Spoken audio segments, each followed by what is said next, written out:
Hello guys, pag-usapan lang natin ang breaking news. Ayon kasi sa bali-balita, finish na bagong Katniel ang makikita natin sa kanilang bagong movie. Ayon kasi sa bali-balita. Na alam niyo naman siguro, after ng iwalayan, marami na ang nangyari umano kina Daniel Padilla at Catherine Bernardo. Uunain natin si Catherine Bernardo nang dahil sa Hello Love Again. Malayo-layo na rin ang kanyang nararating.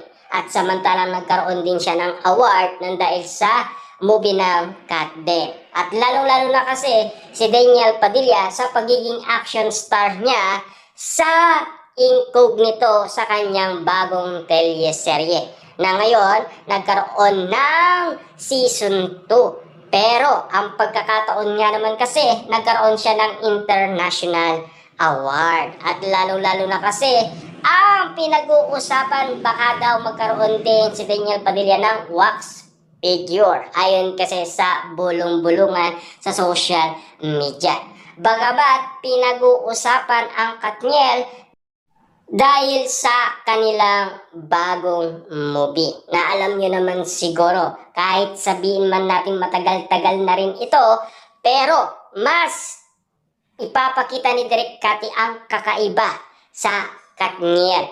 Alam nyo naman siguro, mas magugulat daw tayo at mas kakaiba na sina Daniel Padilla at Catherine Bernardo. Mas iba na sila ngayon, hindi na tulad noong old Katniel pa.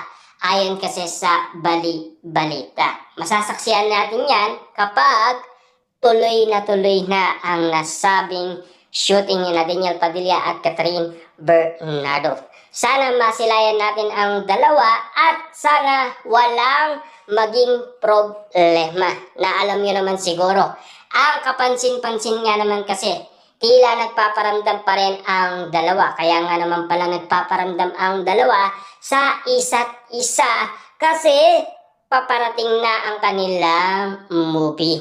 Na alam niyo naman siguro, naka-line up na daw ito sa ABS-CBN at nag-post na rin ang ABS-CBN para ipaliwanag ng management kay Direk Cathy na kausapin niya ang Katniel sa kanilang project. Na alam niyo naman siguro ang Katden noon. Kahit busy-busy sila sa kanilang ibang project, pero binitawan nila yan para ituloy lang ang nasabing part 2 ng Hello Love Goodbye.